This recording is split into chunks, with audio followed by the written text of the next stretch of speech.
Muchos han oído hablar de Auschwitz, pero muy pocos conocen lo que ocurrió en Harbin, al norte de China. Durante la Segunda Guerra Mundial, el Imperio japonés construyó algo que no tenía comparación. No fue un campo de batalla, tampoco un hospital. Era un lugar donde la medicina dejó de curar para convertirse en un arma. Un complejo secreto conocido como Unidad 731. Allí, cientos de científicos realizaron los experimentos humanos más crueles de la historia moderna, con el respaldo total del gobierno imperial. Y lo más perturbador, nunca enfrentaron la justicia.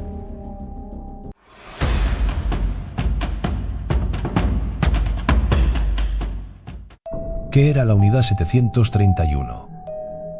La Unidad 731 era, en apariencia, una base militar de investigación. Pero en realidad, era un complejo de más de 6 kilómetros cuadrados dedicado exclusivamente a la experimentación humana.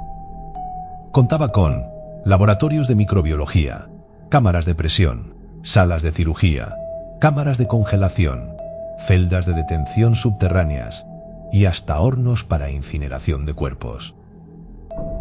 Todo funcionaba como una maquinaria precisa y aterradora. El complejo tenía su propio sistema ferroviario, generadores eléctricos, escuelas, zonas residenciales para oficiales y hasta un zoológico de prueba. Pero lo más perturbador no era la infraestructura, sino su propósito. El comandante a cargo, Shiro Ishii, creía que para ganar una guerra moderna, Japón debía dominar el uso de armas biológicas, virus, bacterias, pestes, enfermedades, y que para entender su verdadero efecto, había que probarlas en seres humanos. Miles de prisioneros, la mayoría civiles chinos, pero también coreanos, mongoles y algunos rusos, fueron traídos en secreto, sin juicio, sin registro y sin retorno. A ellos no los llamaban personas. Los llamaban marutas, que en japonés significa troncos, porque para quienes trabajaban allí eran solo material de estudio. Dentro de los muros de la Unidad 731 se ejecutaron experimentos que ni la ciencia ni la ética pueden justificar. Pruebas con enfermedades. Se infectaba deliberadamente a los prisioneros con peste bubónica, cólera, sífilis y antrax para observar su avance y desarrollar armas bacteriológicas. A veces se inyectaban los patógenos, otras veces se liberaban pulgas infectadas dentro de sus celdas. Vivisecciones sin anestesia. Para estudiar el funcionamiento de los órganos en tiempo real, los prisioneros eran abiertos estando aún conscientes. Los doctores querían observar el deterioro del cuerpo humano sin interferencias. Congelamiento controlado. En cámaras a temperaturas bajo cero, se sumergían extremidades hasta que la piel se cristalizaba. Luego se estudiaba la gangrena, la necrosis y se comparaban métodos de amputación. Privación total. Algunos eran encerrados durante semanas sin luz, sin alimento, sin contacto, para observar los efectos psicológicos y neurológicos del aislamiento extremo. Pruebas con armas. También se probaron granadas, lanzallamas y gases tóxicos directamente sobre personas vivas, atadas en campos de prueba. Todo era anotado, registrado, fotografiado como si fueran estudios clínicos. Pero esto no era ciencia, era destrucción sistemática de la dignidad humana. El engaño final. Cuando la guerra terminó en 1945, Japón se rindió y los crímenes de guerra comenzaron a salir a la luz. En Europa los oficiales nazis fueron juzgados en Nuremberg. Pero en Asia las cosas fueron muy distintas. Los oficiales de la Unidad 731, encabezados por Shiro Ishii, nunca fueron llevados ante un tribunal internacional. Nunca enfrentaron juicio, nunca fueron condenados. ¿Por qué? Porque el gobierno de Estados Unidos, al enterarse del tipo de investigaciones realizadas en la Unidad 731, decidió encubrir todo a cambio de los datos obtenidos.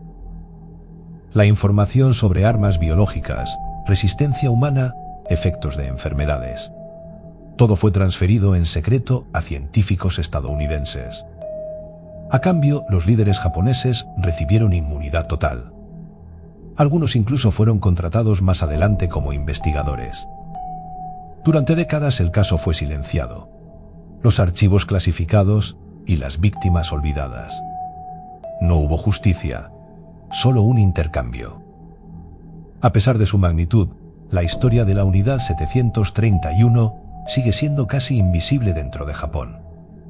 Durante décadas no se enseñó en las escuelas, ni los libros de historia la incluían, ni los gobiernos hablaron de ella. Fue gracias a periodistas, historiadores y algunos exmiembros que decidieron romper el silencio, que el mundo conoció lo que realmente ocurrió en Harbin.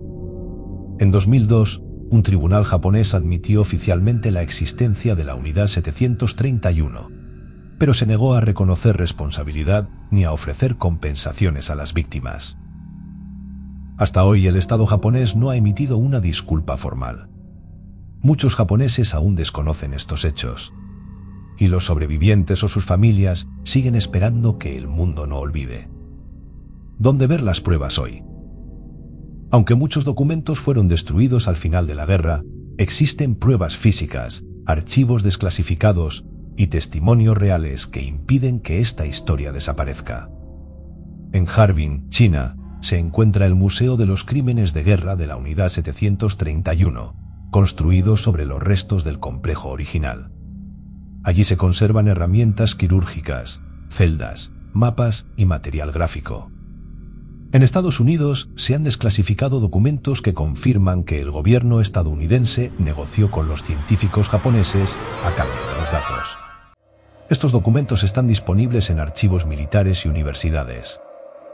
Y aunque el silencio fue largo, algunos exoficiales rompieron el pacto de ocultamiento antes de morir. Uno de ellos fue Yoshio Shinozuka, exmiembro de la Unidad 731, quien confesó públicamente haber participado en experimentos. Testificó en China en 2002. Obedecíamos órdenes, éramos jóvenes, pero eso no puede justificar lo que hicimos. También Ken Yuasa, médico militar japonés que no pertenecía directamente a la Unidad 731, participó en prácticas similares. Años después, se convirtió en activista por la verdad. La medicina sin ética puede convertirse en la peor de las armas. Estos testimonios aparecen en documentales como Unit 731, Nightmare in Manchuria y Japanese Devils, producciones que reúnen las voces de quienes decidieron contar lo que vieron. Gracias a ellos y a la lucha de investigadores y víctimas, la verdad no fue enterrada por completo. Hay historias que no fueron contadas en los libros, historias que quedaron atrapadas en archivos secretos o en el silencio de quienes sobrevivieron.